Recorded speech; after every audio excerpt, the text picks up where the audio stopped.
বাংলাদেশ জাতীয়তাবাদী দল বিএনপি একটি গণতান্ত্রিক সংগঠন। শহীদ রাষ্ট্রপতি জিয়াউর রহমান এই দলকে প্রতিষ্ঠা করেছেন এবং শহীদ রাষ্ট্রপতি জিয়াউর রহমান প্রতিষ্ঠার পর দেশনেত্রী বেগম খালেদা জিয়া এই দলের হাল ধরে এই দলকে নেতৃত্ব দিয়েছেন। এখন আমাদের নেতা দেশনায়ক তারেক রহমান বিএনপির অ্যাক্টিং চেয়ারম্যানের দায়িত্ব পালন করে আসছেন। আমাদের প্রত্যাশা হচ্ছে এই স্বৈরাচার মুক্ত হয়েছে বাংলাদেশে।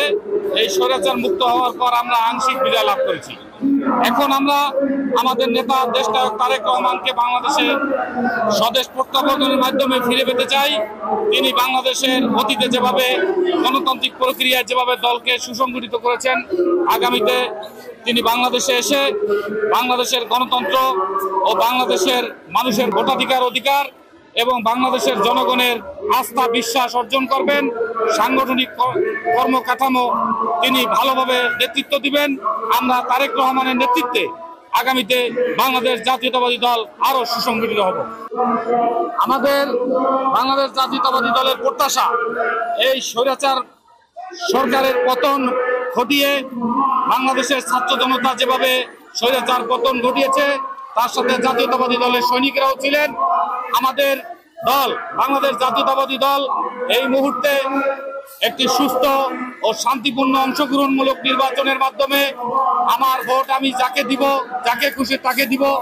আমরা এই পরিস্থিতিতে আমরা ভোট দিতে পারলে বাংলাদেশ জাতীয়তাবাদী দলের যে ভোট ব্যাংক রয়েছে, এই ভোট ব্যাংকের মাধ্যমে আমরা বাংলাদেশ জাতীয়তাবাদী দলের সরকার গঠন করব এবং আমাদের নেতা দেশনায়ক তারেক রহমান স্বদেশ প্রত্যাবর্তন করবে। তিনি বাংলাদেশের জাতীয়তাবাদী দলের নেতৃত্ব দিবে, এটাই আমাদের প্রত্যাশা। আমাদের দেশ স্বাধীন হয়েছে বৈষম্য ছাত্র আন্দোলনের মাধ্যমে। আমাদের বাংলাদেশ জাতীয়তাবাদী যুব দল থেকে যে আন্দোলনের প্রশিক্ষণ আমরা পেয়েছি, আন্দোলনে একটি স্বাধীন সার্বভৌমত্ব দেশ নতুন করে আমরা স্বাধীন পেয়েছি। এই আমাদের সবচেয়ে বড় বিজয়। এই বিজয়কে আমরা আগামীতে আমাদের একটি সুন্দর নির্বাচনের মাধ্যমে আমরা একটি সুন্দর সরকার গঠন করব।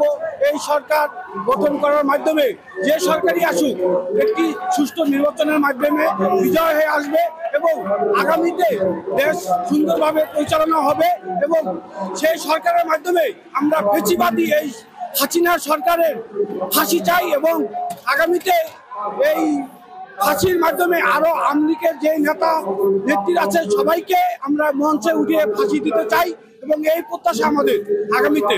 এবং এই জাতীয়তাবাদী যুবদলের পক্ষ থেকে আমরা এই শেখ হাসিনার ফাঁসি চাই। আমাদের চাওয়া প্রত্যাশা একটাই, একটি সুষ্ঠু নির্বাচন এবং এই নির্বাচনের মাধ্যমে সুন্দরভাবে দেশ পরিচালিত হবে এবং বিএনপি গভর্নমেন্ট আসবে এবং এই বিএনপি সুন্দরভাবে আগামীতে দেশ পরিচালনা করবে। নির্বাচিত সরকার হয়ে বিএনপি পরিচালিত হবে।